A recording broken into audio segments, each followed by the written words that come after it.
Bueno, que el Señor los bendiga. Qué bueno cantarle al Señor estas alabanzas. Pero hay una pregunta que es obligada para todos nosotros en esta hora, luego de cantar una canción como esta. Y es la siguiente: ¿puedes decir con toda convicción lo que estamos cantando hace apenas un minuto atrás? Jesucristo me salvó.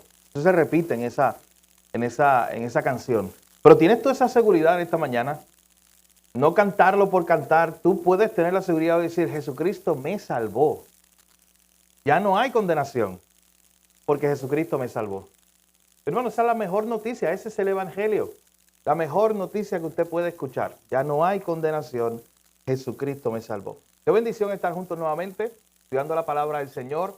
Hoy vamos a continuar nuestra serie de sermones sobre el libro de Nahum. Recuerda que esta serie de sermones está titulada Un refugio seguro. Porque lo que vemos es cómo el pueblo de Dios, en un momento dado, cuando había tanta incertidumbre, cuando habían grandes enemigos como el pueblo de Nínive, un imperio muy perverso, estaba atacando, amenazando el pueblo de Israel, y Dios se encargó de ellos. Dios se encargó de los enemigos. Y el pueblo de Israel pudo estar seguro. Por eso el libro de Nahum, podemos llamarle así, a esta serie de sermones, un refugio seguro. Hoy veremos un sermón que es una continuación, en realidad, del pasado domingo donde estuvimos estudiando Nahum. Un Dios incomparable. Así se titula nuestro sermón. Seguiremos viendo atributos de Dios que se presentan en el capítulo 1. Así que yo le invito a que me acompañen a Nahum capítulo 1 y lea conmigo los versículos 8 al 14. Aquel que pueda estar en pie, le invito a que me acompañe para darle lectura al texto. Nahum capítulo 1. Versículos 8, si quiere, para tener el contexto completo, leamos desde el 7, donde se está presentando este atributo de Dios de su bondad. Dice desde el 7, Jehová es bueno, fortaleza en el día de la angustia, y conoce a los que en él confían. Mas con inundación impetuosa consumirá a sus adversarios, y tinieblas perseguirán a sus enemigos. ¿Qué pensáis contra Jehová? Él hará consumación. Él no tomará venganza 2 veces de sus enemigos. Aunque sean como espinos entretejidos y estén empapados en su embriaguez, serán consumidos como hojarasca completamente seca. De ti salió el que imaginó mal contra Jehová, un consejero perverso. Así ha dicho Jehová, aunque reposo tengan y sean tantos, aún así serán talados y él pasará. Bastante te ha afligido, no te afligiré ya más. Porque ahora quebraré su yugo de sobre ti y romperé tus conyundas. Mas acerca de ti mandará Jehová que no quede memoria, ni memoria de tu nombre. De la casa de tu Dios destruiré escultura y estatua de fundición. Allí pondré tu sepulcro, porque fuiste vil. Señor, gracias por tu palabra, Señor. Gracias en esta hora porque podemos cantarte al único Dios verdadero, al Dios todopoderoso, al Dios soberano. Gracias porque ese Dios nos salvó y cantamos hace unos minutos esa hermosa verdad. Señor, que todos en esta mañana tengamos esa convicción, que estemos seguros de que tú nos has salvado, de que ya somos libres de toda condenación, que ya el enemigo fue derrotado, la muerte y el pecado para siempre. Gracias por tu palabra, gracias por la iglesia, la reunión de los santos, gracias por cada persona que está aquí hoy, Señor. Te pedimos que hables a nuestras vidas y a nuestros corazones por medio de tu palabra. Señor, la necesidad nuestra es diferente de cada uno, pero tu palabra es suficiente para cada necesidad hoy. Gracias te damos, Jesús. En tu nombre oramos y te lo pedimos todo. Amén.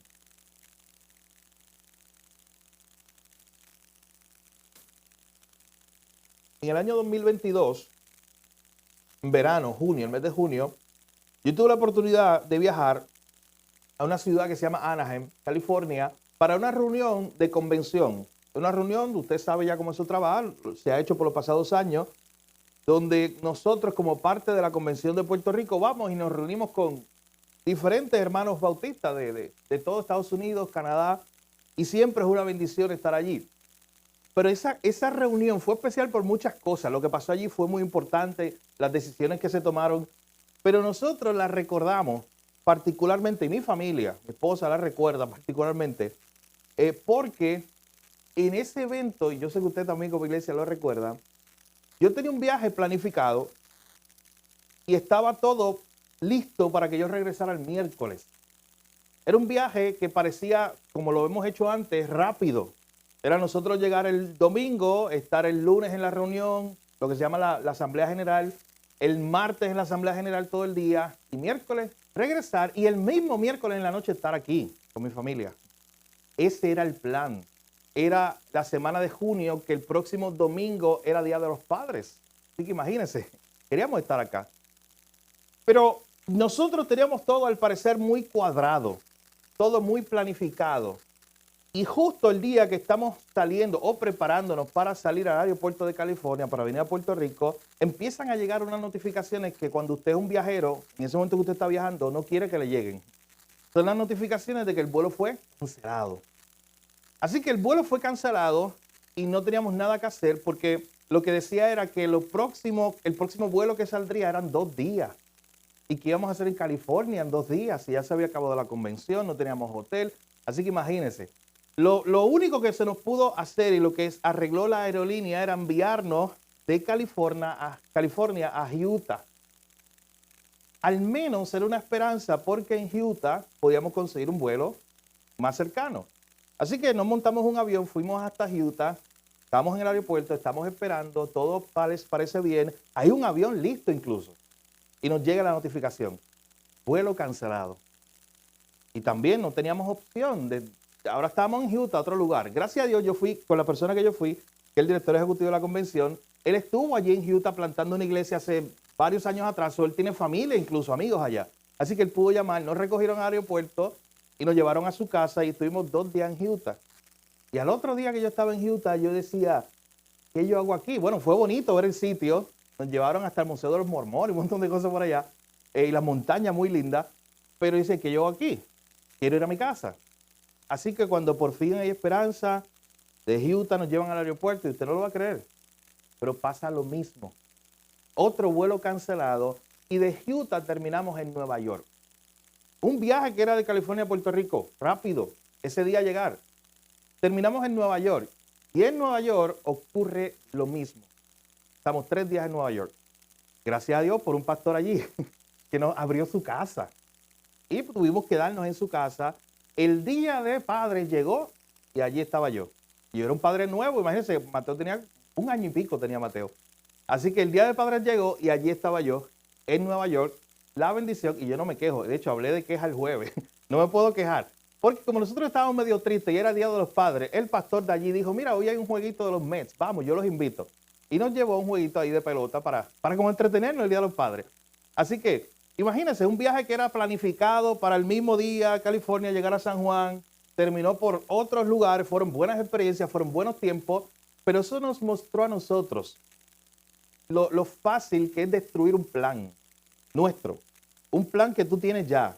Cuando tú tienes todo calculado, yo estoy seguro que cuando tú vas a viajar, tú haces todo, también los planes así. ¿Dónde vas a comer? ¿Dónde vas a quedar? El vuelo sale a tal hora, tienes que estar a tal hora en el avión. Y usted sabe, probablemente le ha pasado algo parecido también. Lugares donde usted fue, planificó todo y simplemente su plan se destruyó.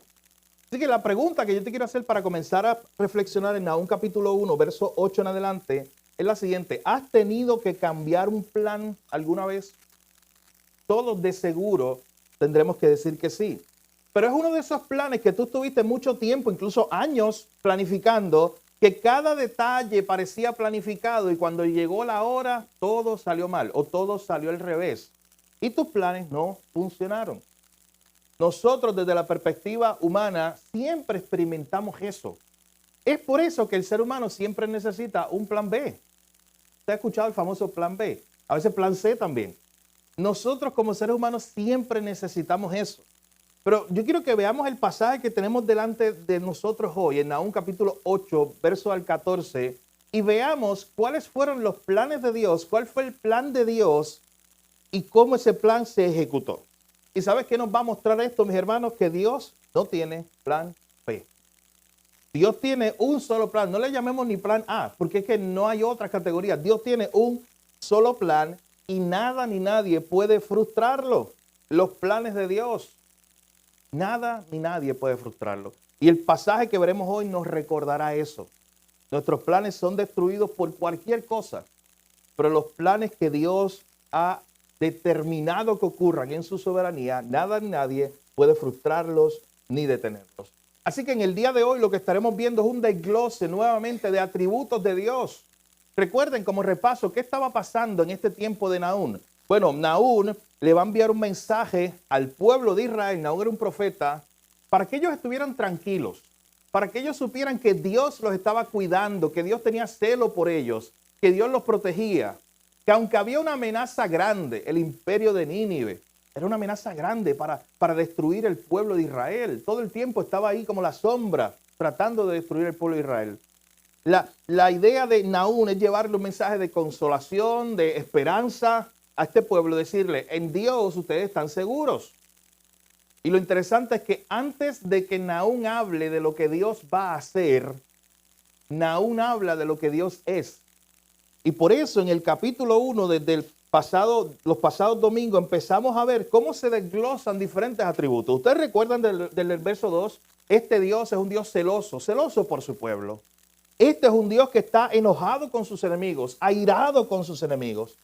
Oye, pero a la misma vez este es un Dios que es tardo para la ira y grande en poder. Es un Dios muy poderoso. Es un Dios que no tendrá por inocente al culpable. O sea, es un Dios justo. Entonces, Dios quiere a través del profeta Nahum animar a su pueblo, decirle, mira, el Dios que va a pelear por ustedes, el Dios que los va a acompañar, el Dios que los va a proteger de Nínive, es este Dios. Se ha puesto a pensar, ¿no era más fácil que el mensaje de Nahum fuera el siguiente? Dios va a destruir a los ninivitas, punto, adiós. Y ya. Así pudo haber sido esta carta o esta profecía. ¿Por qué Dios hace que el profeta le hable tanto acerca de los atributos de él? Acerca de quién es él. Porque a través de esta enseñanza Dios quería que el pueblo lo conociera más. Porque si el pueblo conocía más a Dios, iba a confiar más en él. Tú no confías en alguien que no conoce. Eso es principio de vida. Así que el pueblo tenía que conocer quién era el Dios que los iba a defender. ¿Quién era el Dios en el cual ellos se iban a refugiar? Y noten que él continúa en el verso 3 diciendo, este Dios marcha en la tempestad. O sea, este es un Dios que ni le tiene miedo a los huracanes, a los torbellinos, porque él marcha por ahí como si nada. Mira el poder de este Dios. Las nubes son el polvo de sus pies. Él amenaza al mar. Los marineros todos le tenían miedo al mar. Lo hacían porque era su trabajo. Pero aquí nos está diciendo que Él es tan poderoso que Él amenaza al mar. Él lo hace secar si quiere. También seca los ríos, los montes. Luego dice el verso 5, los montes tiemblan delante de Él. Todo se conmueve delante de su presencia. Este es un Dios todopoderoso. El mundo, todos los habitantes, dice la parte final del verso 5, todo se conmueve, todo tiembla delante de este Dios todopoderoso. Y hace la pregunta obligatoria, ¿quién permanecerá delante de su ira? ¿Quién quedará de pie delante de su enojo? ¿Quién podrá estar de pie delante de este Dios todopoderoso? Y cuando comienza este desglose de atributos de Dios a presentarse de una manera más grande, noten entonces el verso 7. Este Dios todopoderoso, este Dios airado contra el pecado, este Dios de justicia, dice el texto, Él también es bueno. Es un Dios bueno. Y es un Dios en el cual se pueden refugiar. Él es la fortaleza en el día de la angustia. De hecho, se lo dije en aquella ocasión, pero marque ese versículo 7, porque ese versículo 7 es la clave de todo el libro. Eso es lo que le está diciendo Nahum al pueblo de Israel. Yo voy a destruir a los enemigos, ustedes refúgiense en mí. Yo soy la fortaleza en el día de la angustia. Yo conozco a los que dependen de mí, a los que confían en mí. Yo soy un Dios bueno. Lo que vamos a ver desde el verso 8 es la continuación precisamente del desglose de esos atributos, particularmente atributos que tienen que ver con su soberanía, con los decretos de Dios, con que cuando Dios hace un plan, nada ni nadie puede detenerlo. Y ese es nuestro primer punto precisamente. Miren desde el verso 8 hasta la primera parte del verso 12. No hay plan que funcione para deshacer los planes de Dios. Usted lo puede poner de otra manera. Los planes de Dios no pueden ser destruidos. Quiere ponerlo así. Los planes de Dios no pueden ser destruidos. No hay plan que funcione para deshacer los planes que ya Dios ha decretado. Y comienza Nahum a hablar aún más acerca de los atributos y el poder de este Dios. Él dice, este Dios es bueno, es fortaleza en el día de la angustia para los que se refugian en él, pero contra sus enemigos, mira lo que va a hacer este Dios, verso 8. Con inundación impetuosa consumirá a sus adversarios y tinieblas perseguirán a sus enemigos. Esto es lo que nos está diciendo este pasaje. Estas son imágenes que nos hablan de que nada ni nadie podría escapar del juicio que Dios enviaría. Entonces él usa una imagen de decir, oye, con tinieblas, con inundación impetuosa, es como el tiempo de Noé, que todo quedaría bajo agua. Dios enviaría un juicio. Nada ni nadie podría escapar del juicio de Dios. No importa el dinero que tenían los reyes de Asiria o de Nínive, de esos pueblos. No importa los castillos. Sabes que yo les hablé de esto ya en la introducción de Nahum. Los castillos o las fortalezas de Nínive, de Asiria, eran gigantes. Hoy quedan las ruinas. Interesante, sabes que hoy hay museos europeos. En Londres hay uno donde están pedazos de lo que eran los murales de esta gente. O sea, hoy vamos a un museo a ver lo que eran las grandes fortalezas de ellos. El lugar donde ellos se sentían seguros. El lugar donde ellos pensaban que nada ni nadie los podía tocar, ni Dios. Y Dios les está diciendo que él a sus enemigos va a ser como una inundación impetuosa de la cual nadie puede escapar. Va a ser como unas tinieblas que nadie puede escapar de allí. Dios haría algo. Dios se encargaría de los enemigos de Israel y ellos no podrían hacer nada. De hecho, miren a continuación el versículo 9. ¿Qué pensáis contra el Señor? O sea, es como si Nahum le estuviera hablando también a esta gente diciéndole, oye, pero ¿qué ustedes se creen? En otras palabras, ¿quién ustedes creen que es Dios? ¿Ustedes creen que Dios es como otro reino, otro rey de aquí de la tierra, que ustedes también pueden derrotarlo, pueden maquinar algo contra él, pueden escaparse de él? ¿Qué ustedes piensan contra Dios? Él hará consumación. ¿Tú sabes lo que significa la palabra consumación? Él lo hará completo. Lo que él dictó que iba a hacer, que él iba a traer un juicio contra los enemigos, él lo va a llevar. Y ustedes, hablándole a los enemigos, ustedes con todas sus fortalezas, con todas sus riquezas, no podrán escapar de eso. ¿Qué ustedes piensan contra el Señor? ¿Quién ustedes creen que es este Dios? Luego noten la última parte del verso 9. Dios no tomará venganza 2 veces de sus enemigos. Quiero llegar ahí, pero antes de llegar ahí, miren la nueva versión internacional, cómo dice ese verso 9. ¿Qué traman contra el Señor? Hablando a los enemigos, ¿ustedes creen que pueden tramar algo contra Dios? Él desbaratará sus planes. Y esa última línea que dice que Dios no tomará venganza 2 veces de sus enemigos, significa que lo que hace Dios no tiene que repetirse. Porque lo que hace Dios funciona de la primera. No es como nosotros. Cuando nosotros hacemos algo y la primera no funcionó. Usted sabe, esto se aplica a muchas cosas, pero tantas historias de superación de que cuántas veces intentaste tal cosa para poder obtener este logro. Para obtener el fin que tú querías, ¿cuántas veces lo intentaste? Muchas veces. Primero, pero eso no pasa con Dios. Dice que Él no tomará venganza de sus enemigos 2 veces. ¿Sabe por qué? Porque como todo lo que Dios hace es perfecto y es completo, de la primera, cuando Dios decide en su decreto, su soberanía, su poder, cuando Dios decide en su decreto enjuiciar, enviar un juicio contra sus enemigos, una vez es suficiente. ¿Sabe por qué? Porque lo que está diciendo aquí, que si una vez no fuera suficiente, es que le faltó algo a Dios. Es que Dios no es tan poderoso. Es que Él no pudo derrotar a sus enemigos la primera y necesita como que una segunda vuelta. En los escenarios de guerra, en la antigüedad pasaba eso. Iba un general dirigiendo sus tropas, como que en la primera ocasión no pudo derrotar a los enemigos. Así que voy a intentarlo otra vez. Voy a enviar más caballos. Voy a enviar más guerreros. No, mi hermano, Dios no tiene que hacer eso. Dios no toma venganza de su enemigo 2 veces. Este Dios tan poderoso y su decreto, su decreto es su orden soberano. Cuando Dios decreta algo, su orden es tan poderoso en su soberanía que cuando Él emite un juicio, cuando Él quiere hacer algo, lo hace y siempre funciona. Como decíamos al inicio, Dios no tiene un plan B por si el plan A sale mal. Eso somos tú y yo, pero Dios no.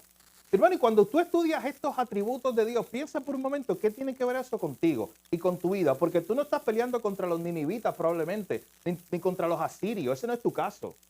Ese era el caso del pueblo de Israel. Pero piensa por un momento cómo esto se aplica a tu corazón hoy, o cómo esto te debe dar paz en tu corazón hoy, el saber que el Dios que tú tienes, el Dios que está hablando aquí es el mismo Dios que tenemos nosotros.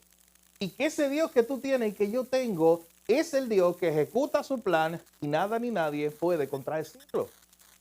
Hermano, eso nos debe dar esperanza de que todo lo que está escrito aquí ocurrirá, de que todo lo que Dios te ha mostrado a través de su palabra, de que si tu vida está ahí en las manos de Dios, Dios va a cumplir los planes y propósitos que Él tiene para contigo, para conmigo, para tu familia, para la iglesia, para el país. Y nada ni nadie podrá derrotar. Eso nos debe dar paz. Ese es nuestro Dios. Por eso repito, mis hermanos, yo quiero que usted lo vea muy claro. Este libro de Nahum se pudo haber acabado muy rápido. Este libro era para que solamente dijera, atención Israel, Dios va a destruir a los ninivitas, al enemigo. Dios va a enviar un juicio. Punto. Dios, ya, se acabó. Pero ¿por qué está tan lleno de atributos de Dios? Es porque Dios quería que este pueblo no solamente lo viera actuar, sino que lo conociera y tuviera una relación con Él. Dios no solamente quería que el pueblo viera cómo Dios derrotaba a los enemigos. No, Dios quería que este pueblo conociera algo más de su Dios. Porque conocer algo más de su Dios los iba a llevar a tener más confianza en Él. Los iba a llevar a decir, ¿sabes quién es nuestro Dios? El que no tiene que vengarse de sus enemigos 2 veces, porque es tan poderoso que de la primera ejecuta todos sus planes. Este es nuestro Dios. Así que eso es lo que está ocurriendo aquí. Miren el verso 10. Aunque sean como espinos entretejidos, está hablando de los enemigos, y estén empapados en su embriaguez, serán consumidos como hojarasca completamente seca. Está usando imágenes. Yo lo había dicho en la primera ocasión que estudiamos Nahum, que Nahum era un poeta, le gustaba la poesía. Ya usted lo vio en la primera parte del capítulo 1. Lo que está haciendo Nahum es trayendo imágenes para ayudarnos a entender lo que iba a ocurrir con los enemigos de Israel. De hecho, quizás esto lo podemos entender de una mejor manera en la Nueva Traducción Viviente. Dice, sus enemigos, enredados como espinos y tambaleantes como borrachos, serán quemados como hierba seca en el campo. Dios se va a encargar de ellos y para Dios va a ser muy fácil. Para Dios va a ser muy fácil. ¿Sabe por qué? Porque es esta imagen. Imagínate tú tener que enfrentarte a un ejército cuyos guerreros están borrachos. Va a ser muy fácil derrotarlos. Ellos no están en todo su cabal. Y la imagen que Dios quiere decirle a este pueblo es, mira, ustedes no son los que están peleando contra ellos. Para ustedes es difícil. Recuerden que Israel era un pueblito muy pequeño. Véanlo en el mapa. Israel era un pueblito muy pequeño comparado con estos grandes imperios. De hecho, dentro de la providencia de Dios siempre fue así. Yo siempre les digo a ustedes que la parte de atrás de su Biblia, la mayoría, tienen los mapas, que no están ahí de lujo. Están ahí para que nosotros como que pongamos todas las imágenes, historias que estamos viendo ahí y las podamos entender. Y cuando usted ve el mapa, usted siempre se da cuenta de algo. Israel pequeñito en el medio. En el sur, la gran nación de Egipto, los faraones. En el este, los filisteos, una gran nación marítima. Arriba, en noroeste, ¿sabe quién estaba? La gran Mesopotamia, los imperios, Asiria, Babilonia. Israel siempre estaba allí, en un cruce de camino, pequeñito, muy pequeño. Y fue providencial, de hecho, Dios se lo dijo a ellos en varias ocasiones, al pueblo, que ellos no eran la nación más poderosa. Dios se los recordó, que ellos no eran la nación más poderosa, que era Dios que los estaba protegiendo. Hermanos, esa nación tenía que existir con un propósito salvífico, ¿sabes? Recuerda la promesa que hubo en Génesis 3:15. La promesa de que vendría la simiente de la mujer. Y después se dijo que venía un pueblo. Cuando se le hace una promesa a Abraham, que de ti saldrá una gran nación. Todo eso era una promesa y aunque ese pueblo era muy pequeñito, siempre tenía la oportunidad de sobrevivir entre esas grandes naciones porque Dios estaba guardando, ¿sabes qué? Al final, su promesa. Eso es lo que Dios estaba guardando. Iba a cumplir su promesa. Así que imagínense, Dios lo que le está diciendo a esta gente en el versículo 10 es que ellos mismos no podían, ellos no tenían alternativa para defenderse contra esa gran nación de Asiria. pero para Dios iba a ser muy fácil. Para Dios era como ir a derrotar un ejército cuyos guerreros están ebrios. Dios los derrotaría de una forma muy fácil. Luego dice el versículo 11, de ti salió, hablándole a los enemigos, de ti salió el que imaginó mal contra Jehová, un consejero perverso. Dios le está diciendo a ese pueblo de Nínive, oye, tú tenías un consejero allí que estaba planificando, que estaba maquinando cosas contra mí, como si me pudiera derrotar. ¿Usted sabe a qué me acuerda esto? Esto me acuerda del Salmo 2. El Salmo 2 lo estudiamos aquí hace un tiempo atrás, los miércoles. Pero yo quiero que lo repasemos brevemente, lo veamos por encima, porque ese Salmo precisamente habla sobre los líderes de la tierra, de las naciones, los reyes, que se reúnen con todo su poder, juntan todo su poder y dicen, vamos a derrotar a Dios. ¿Imagina eso? Las grandes potencias del mundo uniéndose a decir, vamos a juntarnos entre todas para derrotar a Dios. ¿Imagina que pase hoy? Vamos a juntarnos entre todas las naciones más poderosas del mundo con nuestro armamento. Todo el armamento que tengamos apuntando hacia Dios para derrotarlo. Tú sabes que en el Salmo 2 pasó eso y vamos a ver la respuesta de Dios. Dice el Salmo 2, ¿por qué se amontinan la gente y los pueblos piensan cosas vanas? Se levantarán los reyes de la tierra y los príncipes consultarán unidos contra Jehová y contra su ungido, diciendo, rompamos sus ligaduras y echemos de nosotros sus cuerdas. O sea, todos los príncipes se van a unir con sus ejércitos, todos ellos muy poderosos, se van a unir contra Jehová, contra el Señor, y van a decir, rompamos sus ligaduras, o sea, vamos a alejarnos de ti, que no queremos nada contigo. Miren la respuesta de Dios, verso 4. El que mora en los cielos se reirá. El Señor se burlará de ellos. Luego hablará a ellos en su furor y los turbará con su ira. Miren la imagen. Todas las naciones uniéndose contra Dios. Y dice que el Señor en los cielos se reirá. Porque obviamente no es una amenaza. La imagen de reírse es esa, es la de nada de lo que ustedes están presentando es una amenaza contra mí. Y cuando regresamos al libro de Nahum, eso es precisamente lo que estamos viendo, mis hermanos. Estamos viendo a un Dios presentándose delante de este gran enemigo, esta gran potencia mundial de la época, el imperio asirio, y diciéndole que no importa quién se levante y piense contra mí, quién imagine mal contra mí, como dice el verso 11, quién planifique algo contra mí, nada de eso podrá prosperar. Nada ni nadie prosperará contra Dios. De hecho, usted puede ver imperio tras imperio como ha caído, nación tras nación, incluso grandes imperios que se han tratado o han tratado de eliminar el cristianismo por 2000 años. Y todavía seguimos aquí. Había una época muy temprano en la historia de la iglesia, había un padre de la iglesia se llamaba Tertuliano, que él decía, la sangre de los cristianos o de los mártires es semilla. ¿Pero por qué él decía esto? Él decía, como que los matan y los siguen matando a los cristianos por su fe, los persiguen, pero de momento es como una semilla porque ellos se siguen multiplicando. Y hay muchos registros históricos muy antiguos que hablan de eso. Hay cartas, hay una carta de un gobernante que se llamaba Plinio. Miren, yo estoy dando muchos nombres para su nieto, su hijo. Le dice Tertuliano, Plinio y me falta uno, Trajano. Pero hay un gobernante, estamos hablando como el siglo II, los años ciento tanto después de Cristo. Un gobernante que se llamaba Plinio. Y Plinio es un gobernante que le está escribiendo al emperador que se llamaba Trajano, el emperador de la época en Roma, y le está diciendo, ¿sabes qué? No sé qué hacer con los cristianos. No sé qué hacer con ellos. Entonces, siempre fue un reto, estos grandes emperadores tratando y estos gobernantes tratando de matarlos, tratando de cerrar sus bocas y no podían derrotarlos. Hermanos, ¿sabes qué es así lo mismo que ocurre hoy? La pasada semana hemos estado orando por Nigeria y sigo orando por Nigeria. Están matando muchos cristianos allí. Pero ¿sabes que la iglesia sigue viva allí? En Cuba trataron de cerrar las iglesias. Y tenemos iglesias hermanas allí, predicando. Y ¿sabes qué? Multiplicándose. La iglesia que yo fui a enseñar había plantado 13 iglesias. ¿Usted se imagina eso? Una iglesia que plantó 13 más y se siguen creando líderes para plantar más iglesias y abrir más iglesias. Y el gobierno por acá tratando de cerrarla. ¿Sabes que el gobierno hizo una política? Le dijo, no, no se pueden reunir más de 40, 50 personas en un solo sitio. Ah, pues está bien. ¿Y sabes qué hicieron? Se fueron grupos más pequeños por las casas y se multiplicaron más iglesias. ¿Quién puede contra Dios? Nadie puede contra nuestro Dios.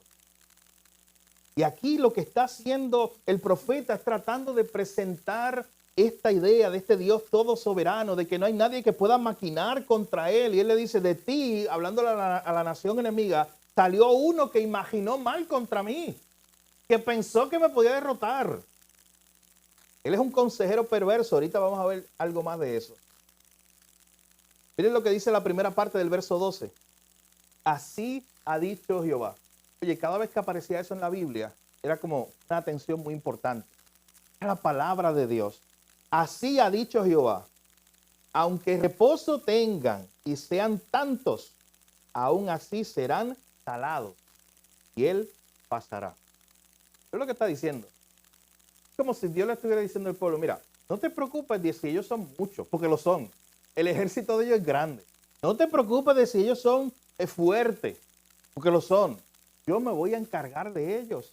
Y noten cómo le dice, aunque ellos tengan reposo, aunque ellos crean, ¿sabes por qué el imperio de Asiria, los ninivitas, los enemigos de los cuales estamos hablando? ¿Sabes por qué ellos tenían reposo? Porque llegó un momento en que ellos ya habían conquistado todo lo que podían conquistar. Así que al final de cuentas, si ellos habían conquistado grandes extensiones de tierra, ellos podían como en ese momento reposar. Como decir, mira, ya hemos conquistado muchas tierras, vamos a estar tranquilos. Y es como si Dios le estuviera enviando un mensaje diciéndole, aunque ustedes crean que tengan reposo, no, yo me voy a encargar de ustedes. Aunque ustedes sean tantos, el número para Dios no importa. Pregúntele a Gedeón, ¿se acuerdan de Gedeón? Y pregúntele a todos esos personajes en la Biblia que el número no importó para ellos derrotar a los enemigos. Aún así serán talados. Vuelve a usar Nahum una imagen, en esta ocasión de la agricultura, para decir cómo serán derrotados para siempre. Y él pasará. Hablando de ese, probablemente del versículo 11, estaba hablando de un líder, un rey, el que maquinó algo contra el Señor. Él pasará, él ya no estará. Dios se encargará de ellos. Ahorita leía Carlos un pasaje de Daniel capítulo 4. Y a mí me llama mucho la atención porque en esa ocasión, cuando se habla de Nabucodonosor, era un rey igual, muy poderoso. Un rey que tenía muchas tierras, un imperio muy grande. Pero llega un momento, usted recordará la historia, donde Nabucodonosor incluso tiene que reconocer a Dios.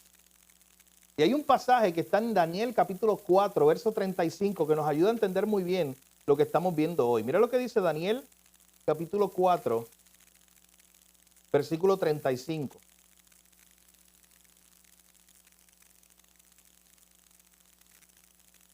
Dice, más al fin, perdón, voy a leer el 35. Todos los habitantes de la tierra son considerados como nada. Y él, hablando de Dios, y él hace según su voluntad en el ejército del cielo y en los habitantes de la tierra, y no hay quien detenga su mano y le diga, ¿qué hace? Miren, el hombre más poderoso de la época era él. No había alguien más alto que él. Y aún él sabía que su voluntad no siempre se cumplía. Que hay cosas que él no podía hacer, aunque él era el hombre más poderoso de la época. Pero él, hablando de Dios, dice que no pasa así con Dios, porque todo lo que quiere Dios se hace. Todo se hace según su voluntad. ¿Dónde? En el cielo y en la tierra. Y no hay quien detenga su mano y le diga qué hace. Hermano, este es nuestro Dios. No hay nadie que detenga algo que quiera hacer Dios. Y noten esa frase final, esa pregunta. No hay nadie que le diga a Dios qué hace. Tú y yo tenemos personas, y gracias a Dios por eso, porque muchas veces nos ayudan a no cometer errores. Tú y yo tenemos personas que cuando nosotros estamos tratando de empujar algo, cuando estamos planificando algo o moviéndonos hacia algo, hay gente alrededor nuestro que nos puede detener y nos puede decir, oye, ¿qué hace? Estás loco.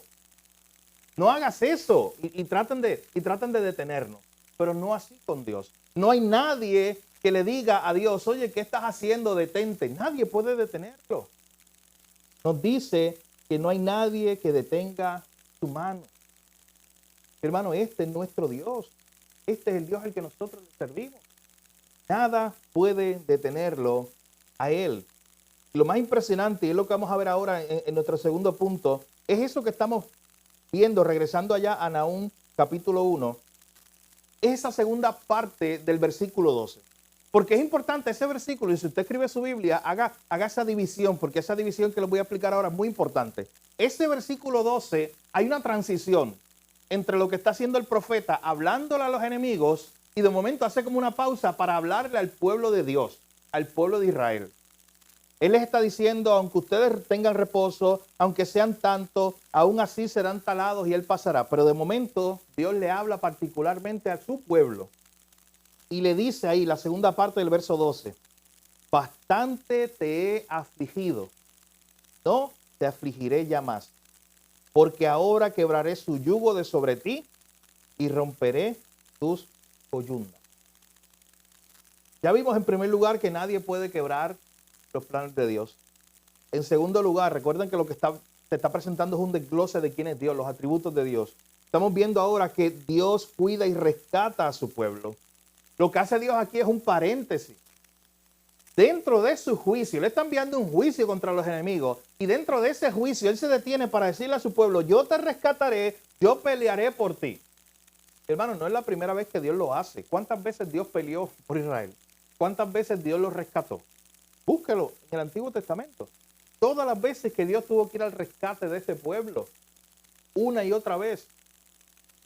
Así que Dios como que se detiene para decirle, ya bastante te he afligido, no te afligiré ya más.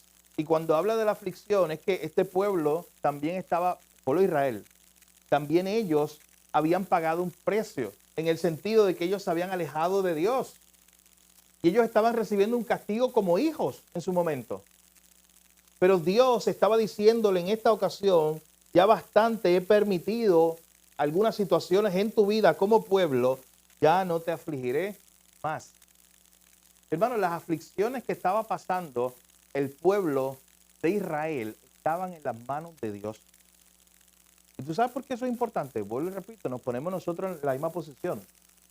Porque esto nos enseña, esto es una sana teología sobre el sufrimiento. ¿Sabes qué nos enseña? Que ningún sufrimiento está ajeno o fuera del alcance de la mano de Dios. Pregúntele a Job. Cuando Job está sufriendo, ¿estaba Dios envuelto, sí o no? Sí. Dios estaba en la historia de Job, aunque Job no lo sabía. Recuerden que Job no había leído Job. Él no había leído el libro, o sea, él no sabía nada. Job no sabía nada. Cuando tú empiezas a leer, tú sabes más de lo que sabía Job. Así que, el libro. Así que Job no tenía idea de que Dios estaba envuelto en la situación, pero Dios estaba allí. Dios era parte del plan, parte de la ecuación. Y lo que le está enseñando estas palabras de Nahum al pueblo, de que mira, yo permití aflicción. Pues déjame detener la aflicción. Es que Dios está al control de eso también. Dios está al control del sufrimiento también. Dios lo permite y Dios lo quita. Hermanos, ¿cómo? En su soberanía. Usted a veces quisiera que Dios ni lo permitiera, o que si lo permite, por poco tiempo. Hermano, pero eso no está en nosotros determinarlo. Dios, dentro de su plan soberano, Él permite aflicción. Pero ¿sabes para qué? Siempre para bien. Todo lo que hace Dios, siempre recuérdelo a la luz del verso 7. Jehová es Dios bueno. Lo dice el verso 7. Jehová es bueno, fortaleza en el día de angustia. O sea, aún la aflicción que Él permita a su pueblo, Él lo hace desde la posición de ser un Dios bueno. Aunque nosotros no lo entendamos. Él es el que permite los días de aflicción en nuestra vida. Pero escuche bien, este verso es importante, el verso 12, porque le está dando esperanza al pueblo. Así como Dios lo permitió, es el mismo que cuando Él quiera, en su soberanía, ¿sabes qué? En un momento rápido puede detener la aflicción. Eso lo hace Él. No está en nosotros. En nosotros está en confiar. En el tiempo que estamos ahí en el valle de huesos secos, en el valle de sombra de muerte, utilizando esas imágenes de los salmistas. No es tiempo nosotros escoger cuándo salimos de la aflicción. Es de Dios. Pero esto le da esperanza al pueblo. Vuelvo y repito, ¿sabes por qué? Porque si esto no fuera real, de que Dios no controla o no es parte del plan, nuestro tiempo de aflicción, no tendríamos ninguna esperanza. Porque entonces estaríamos en un tiempo de aflicción, Dios no está al control, no sabemos cuándo vamos a salir de ahí y no tenemos nosotros la fuerza para salir de ahí solos. Estaremos en un círculo vicioso ahí todo el tiempo. por el saber que Dios permite la aflicción y el día que Él quiera la puede detener. Eso a nosotros, mi hermano, nos debe dar paz. Dios le dice en el versículo 13, yo quebraré su yugo sobre ti. Yo romperé tus coyundas. Las coyundas eran los amarres fuertes de cuero con los cuales amarraban los bueyes. Y la idea o la imagen que está utilizando este profeta es como si el enemigo los tiene ustedes atados, los tiene ustedes como un esclavo. Dios les está diciendo, yo me encargaré de ellos, yo voy a quebrar ese yugo que los tiene atados a ustedes, a los enemigos, bajo esa amenaza, y yo romperé tus coyundas. Yo romperé todo lo que te ata a ese enemigo, toda la opresión que ese enemigo está haciendo sobre ti. Hermano, Nahum es un mensaje que cuando llegó tuvo que haber sido un mensaje de refrigerio para el pueblo que escuchó eso. Las noticias de Nahum, y no me quiero adelantar para el próximo domingo, pero las noticias de Nahum fueron buenas y fáciles. Usted ya leyó, sabe de qué estoy hablando. Usted leyó el capítulo 1 completo. Fueron buenas noticias. Siempre son buenas noticias cuando Dios interviene, cuando el pueblo ya no tiene esperanza. Y eso nos conecta directamente con el Evangelio. Pero eso lo veremos más adelante. Así que al final de cuentas, la soberanía de Dios se resalta aquí en este pasaje que estamos viendo. A través del juicio, Él traería también esperanza. En los planes de Dios siempre está su gloria en primer lugar. Siempre Él está cumpliendo sus propósitos para su gloria. Pero también podemos afirmar bíblicamente que en los planes de Dios siempre está su pueblo. Y eso es impresionante. Saber que en los planes de Dios siempre está su pueblo. ¿Tú sabes qué nos está enseñando este pasaje? Esa pequeño paréntesis que hay ahí, cuando Dios está dirigiéndose a los enemigos, pero de momento le habla al pueblo y les dice, yo voy a detener la aflicción, yo voy a romper las ataduras, lo que los ata con los enemigos, yo los voy a hacer libres de la esclavitud que ustedes tienen. Es algo impresionante porque mire lo que está ocurriendo en el escenario. Dios está haciendo algo contra las naciones, dirigiendo a las naciones, pero a la misma vez se detiene a decir, pero yo estoy cuidando a mi pueblo. Yo te estoy cuidando a ti, al pueblo de Dios, a Israel. Y eso, mis hermanos, también debe animar la fe nuestra hoy. Saber que Dios, cuando pensamos en la soberanía de Dios, muchas veces la primera imagen que viene a tu mente y a la mía es el Dios que está por encima de todo gobernando el mundo. ¿No les pasa? Pensamos en la soberanía de Dios y decimos, sí, el Dios que gobierna las naciones. Y eso es verdad, que nada pasa en el mundo sin que sea parte del plan de Dios, que Dios está detrás guiando todas las cosas para su gloria. Pero ¿sabes qué nos enseña este pasaje? A pensar también en la soberanía de Dios de forma individual. O sea, Dios gobierna las naciones, eso es real. Pero cuando pienses en la soberanía de Dios, piensa que Dios gobierna tu vida también. Hermano, hay billones de personas en el mundo. Y Dios tiene que pensar y gobernar y dirigir lo que está pasando allá en Medio Oriente. Y Dios está orquestando lo que pasa en Estados Unidos, acá en América, en las Américas. Y a la misma vez ese Dios que está por encima gobernando todo eso, eso es lo que pasa en la tierra. En el universo entero, imagínense lo que decía Carlos ahorita, todas las partículas que hay, todas las cosas que constantemente ocurren y Dios las está gobernando. Dios es soberano sobre cada ápice, sobre cada céntimo, sobre cada cosa. Hermano, si hay un área que Dios no es soberano, pues Él no es Dios. Dios es soberano sobre todo. Y ese Dios que gobierna hasta la partícula más pequeña de polvo, ese Dios que gobierna ese pedacito de luz que está allá donde los científicos no han llegado allá, después de Júpiter. Ese Dios que gobierna todas las cosas que están ocurriendo en este mundo y las naciones. Hermano, es el mismo Dios que gobierna tu vida hoy. Es el mismo Dios que gobierna mi vida. Es impresionante. ¿Y sabes qué? Esto no es para que usted se alabe, para que usted se ponga a un podio, para que usted se sienta más importante. Al contrario. Para que usted sienta el amor de Dios por su pueblo. El amor de Dios por ti porque eres su hijo. Él no lo hace porque eres especial tú particularmente. Para Él sí. Pero así como Él lo hace contigo, lo hace conmigo y lo hace con su pueblo. De una manera particular. Yo recuerdo a un autor puritano, se llama Thomas Watson, del siglo XVII, que él decía, Dios cuida a sus hijos como si no hubiera más nadie a quien cuidar en el mundo. ¿Sabes qué es eso? Dios te cuida a ti particularmente, a mí. Él es un Dios soberano. Y Dios está aquí en este pasaje guiando lo que está ocurriendo en el gran imperio de Asiria. Pero se detiene a decirle al pueblo de él, pequeñito, yo también estoy a cargo de ustedes. Estoy a cargo de las grandes naciones, pero yo estoy a cargo de ustedes también. Ese es el Dios soberano que se presenta aquí. Y miren cómo culmina este pasaje en el día de hoy, versículo 14. Luego vuelven aún a hablar contra los enemigos. Y dice, más acerca de ti, particularmente dicen los comentaristas bíblicos que es probable que se esté dirigiendo al rey de Asiria.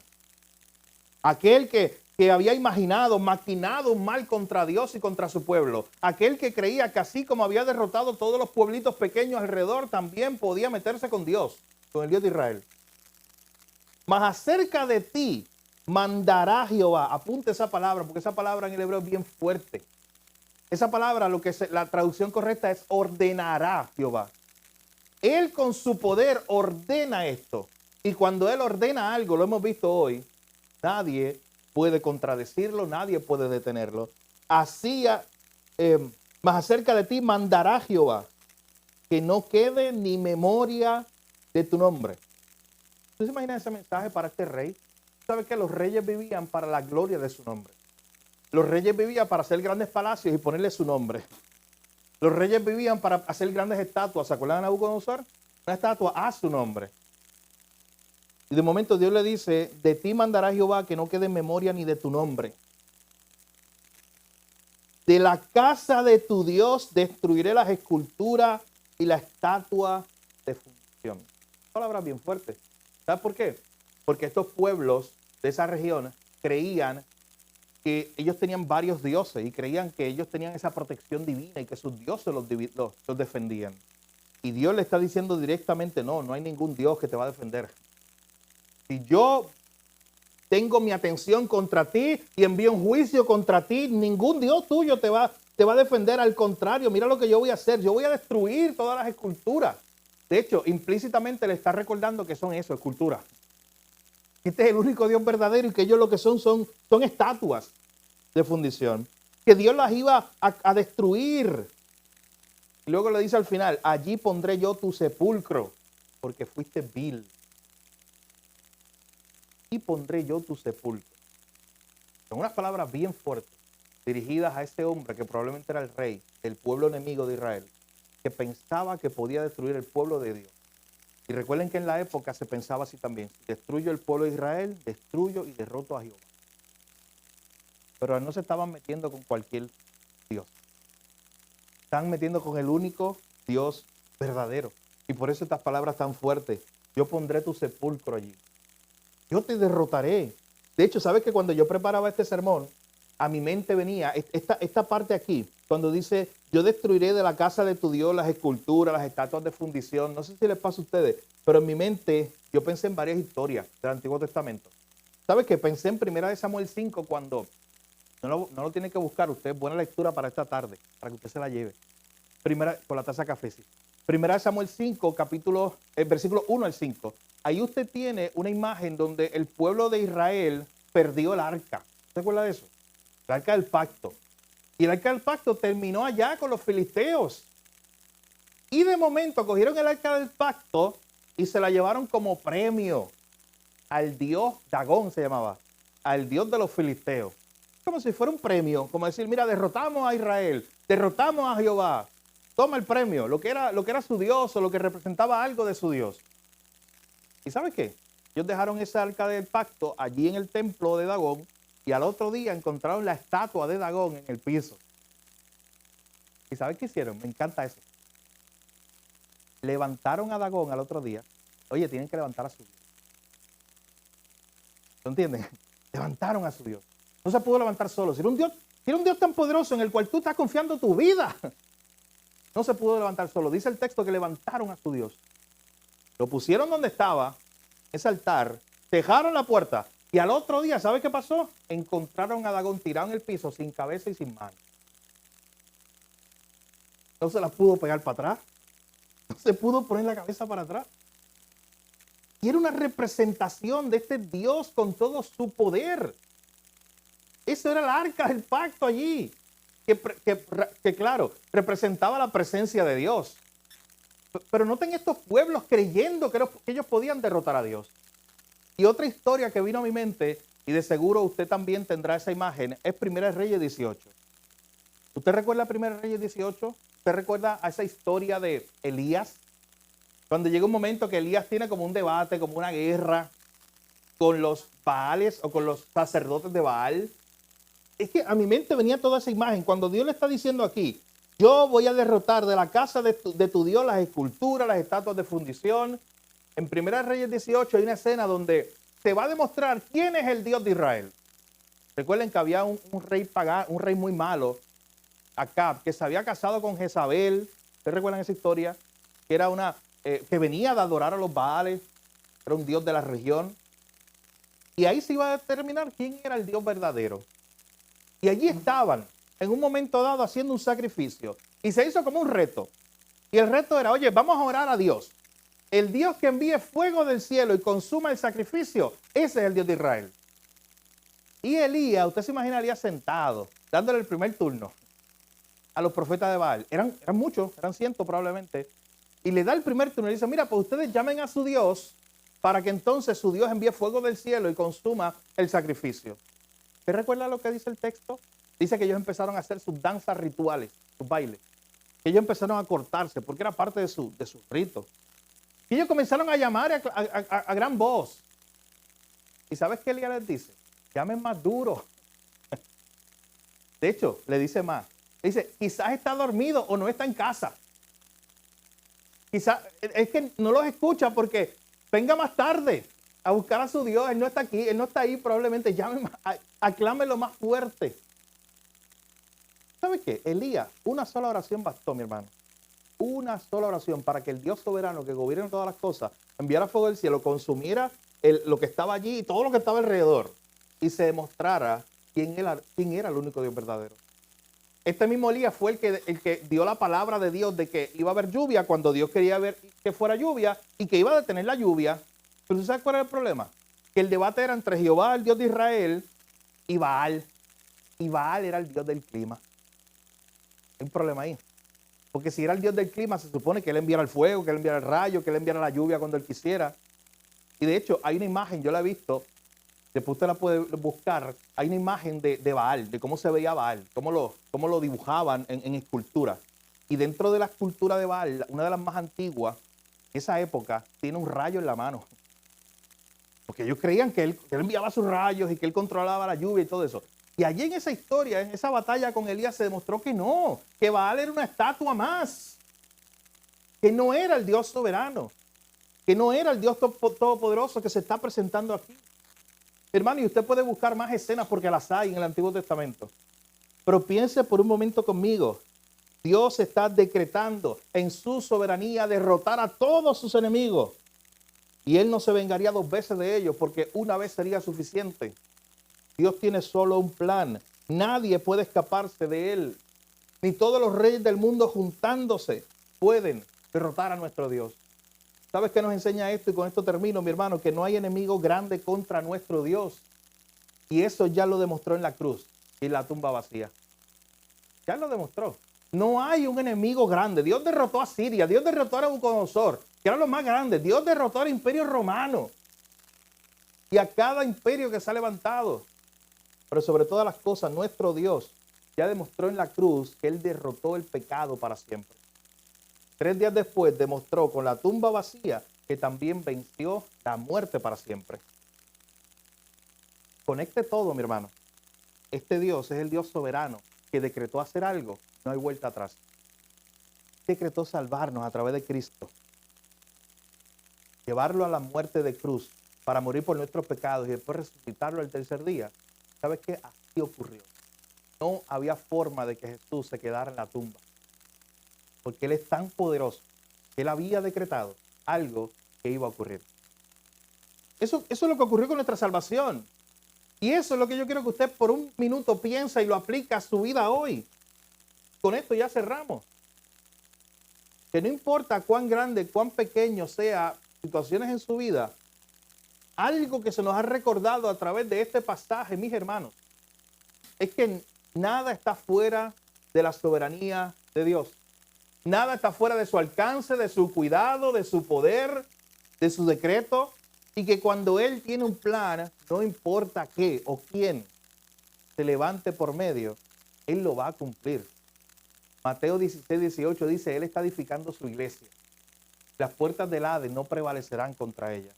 Hermano, no importa lo que usted vea en la noticia, lo que usted ve alrededor suyo, parece que cada vez somos menos, parece que cada vez, o pareciera en algunas naciones, yo lo voy a explicar en unos minutos algo acerca de eso, parece que el cristianismo se derrotó en algunas naciones, por lo que usted ve.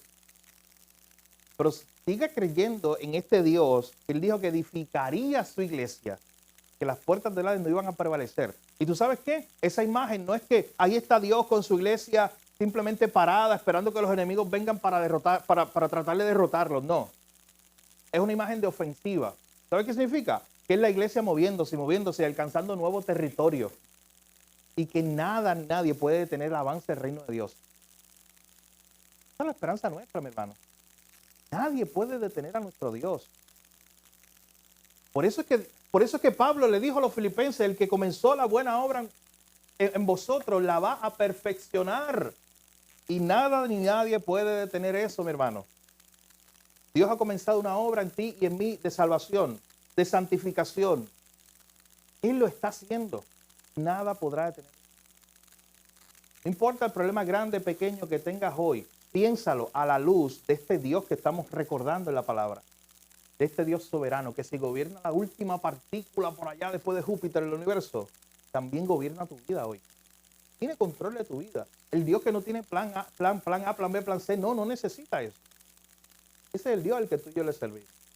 Que el Señor nos ayude a conocerlo más y a confiar más en Él. Padre, gracias por tu palabra. Gracias porque a través de ella somos animados, somos fortalecidos en la fe, Señor. Dice tu palabra que el pueblo que te conoce se esforzará. Y eso es lo que queremos, Señor, conocerte más a través de tu palabra, ser fortalecidos, conociendo quién es el Dios que está de nuestro lado, quién es el Dios que nos acompaña. Un Dios todopoderoso, soberano, pero a la misma vez un Dios bueno. Señor, gracias por recordarnos hoy que tú eres el Dios que gobierna las naciones poderosas, pero también gobierna las naciones más pequeñas y también gobierna nuestras vidas de forma individual. Señor, gracias por recordarnos hoy que no hay nada que se te escape a ti, que tus planes son decretos soberanos, que nadie puede cuestionarlos. Señor, gracias por recordarnos que fuiste tú el que permitiste aflicción a este pueblo de Israel, pero tú mismo dijiste y les recordaste que tú detendrías esa aflicción. Señor, mira a tu pueblo hoy, tu iglesia. Uno de nosotros podremos estar pasando por alguna aflicción. No quisiéramos estar ahí o quisiéramos que se acabara pronto, Señor, pero hoy queremos reconocer tu soberanía. Hoy queremos reconocer, Señor, que tú estás al control, que nada se te escapa, que esta situación no vino de sorpresa. Tal vez de sorpresa para nosotros, pero no para ti. Señor, y hoy sabemos que en tu tiempo tú detendrás esa aflicción según tu voluntad. Pero que mientras estamos ahí, tú eres Jehová, Dios bueno, el que nos sostiene, la fortaleza en el día de angustia. Ayúdanos a refugiarnos en ti porque tú eres el único lugar seguro. Señor, gracias te damos.